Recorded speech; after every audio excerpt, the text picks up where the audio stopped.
एक बहुत पुरानी बात है। एक जंगल में एक बहुत बड़े पेड़ के तने में एक खोल था। उस खोल में कपिजल नाम का एक तीतर रहता था।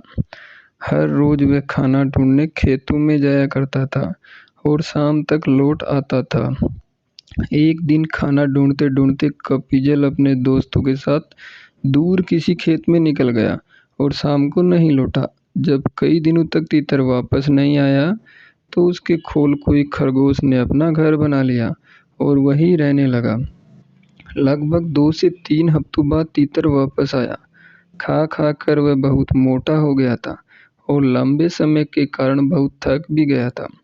लौटकर उसने देखा कि उसके घर में खरगोश रह रहा है। यह देखकर उसे बहुत गुस्सा आया और उसे झल्लाकर खरगोश से कहा, "यह मेरा घर है, निकलो यहाँ से।" तीतर को इस तरह चिल्लाते हुए देख खरगोश को भी गुस्सा आ गया और उसने कहा, "कैसा घर? कौन सा घर? जंगल का नियम है कि जो जहाँ रह रहा है वही उसका घर है। तुम यहाँ रहते थे लेकिन अब यहाँ मैं रहता हूँ और इसलिए ये मेरा घर है।" इस तरह दोनों के बीच बहस शुरू हो गई। तीतर बार बार खरगोश को घर से निकलने के लिए कह रहा था और खरगोश अपनी जगह से टस से मस नहीं हो रहा था। तब तीतर ने कहा कि इस बात का फैसला हम किसी तीसरे तीतर को करने देते हैं। उन दोनों की इस लड़ाई को दूर से एक बिल्ली देख रही थी। उसने सोचा कि अगर फैसले के लिए ये दोनों मेरे पास आ जाए तो मुझे इन्हें खाने का एक अच्छा अवसर मिल जाएगा। यह सोचकर वह पेड़ के नीचे ध्यान मुद्रा में बैठी हुई थी और जोर जोर से ज्ञान की बातें करने लगी।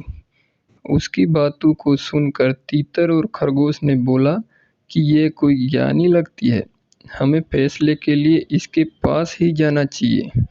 उन दोनों ने दूर से बिल्ली से कहा, "बिल्ली मौसी, तुम समझदार लगती हो, हमारी मदद करो और जो भी दोषी होगा उसे तुम खा लेना।" उसकी बात सुनकर बिल्ली ने कहा, "अब मैंने हिंसा का रास्ता छोड़ दिया है, लेकिन मैं तुम्हारी मदद ज़रूर करूँगी।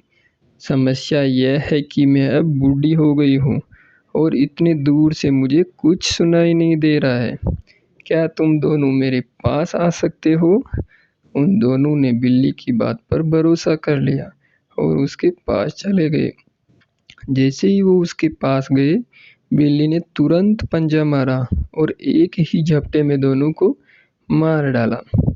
दोस्तों, इस कहानी से हमें यह सीख मिलती है कि हमें झगड़ा नहीं करना चाहिए और अगर झगड़ा हो भी जाए तो किसी तीसरे को बीच में नहीं आने देना चाहिए। दोस्तों, ये कहानी अगर आपको अच्छी लगी हो तो कृपया लाइक करें, कमेंट करें और सब्सक्राइब करें। धन्यवाद।